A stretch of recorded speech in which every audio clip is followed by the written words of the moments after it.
So my son came in and he thought, why not just show it? So here I am. I did dump the cauliflower into my yeast that was proofing with a little bit of, I had coconut sugar and water.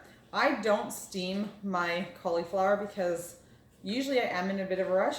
And some people do that. And if you're making it with just cheese and cauliflower and spices and egg, or no, sorry, there's no egg in a lot of those ones. No, there is egg in those ones.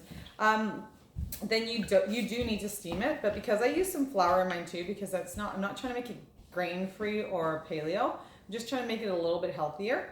I don't steam mine because I'm going to be adding flour, which will soak up a lot of that liquid, which makes it faster, which means I can whip up a crust when I need to in like 15 minutes or less.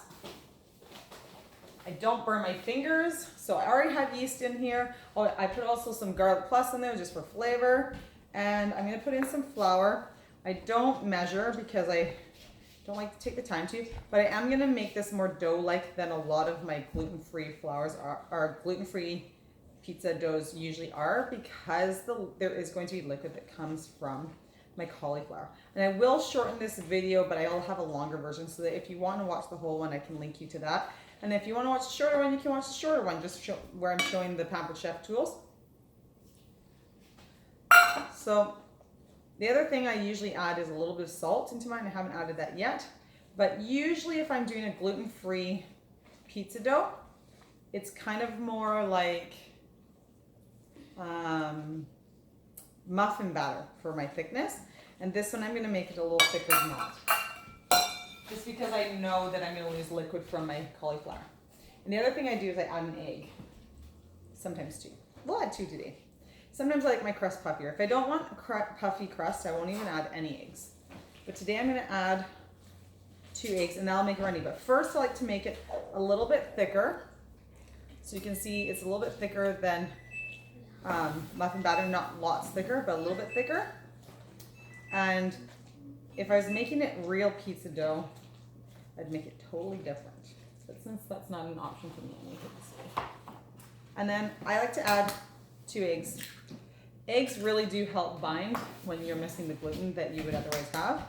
And some people make this same similar style of pizza crust using no grains, so no flour of any kind, and they make it paleo, or they make it keto.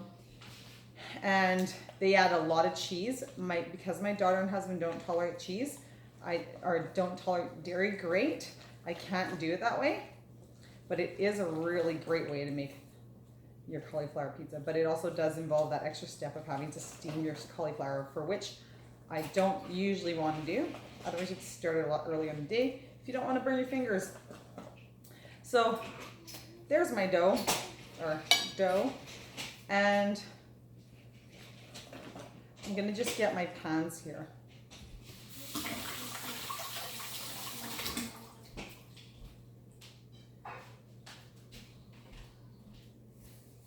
So I have 2 pans. I'm going to use my round pizza pan, which is for my deep dish. Again, they don't sell that one anymore. And I use my large bar pan.